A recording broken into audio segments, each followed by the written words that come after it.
আমি রিয়া আপনাদের সঙ্গে শুরু করছি আজকের বিশেষ সংবাদ বুলেটিন। এই মুহূর্তের বড় ও গুরুত্বপূর্ণ খবরগুলো থাকছে আমাদের সঙ্গে। জাতীয় পরিষদ এজেপি দলে যোগদান করতে যাচ্ছেন সামন্ত কাশ্যপ মহন্ত।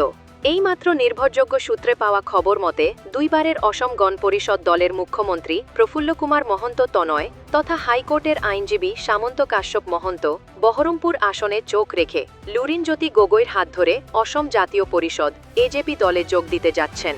প্রাপ্ত খবর মতে এই হেভিওয়েট নেতার যোগদানে অনুঘটকের কাজ করছেন অসম গণ পরিষদ দলের বরাকের প্রাক্তন নেতা সৈয়দ কমর উদ্দিনের ছেলে তথা অসম জাতীয় পরিষদ এজেপি দলের করিমগঞ্জ জেলা সভাপতি সৈয়দ সাকিলুর রহমান।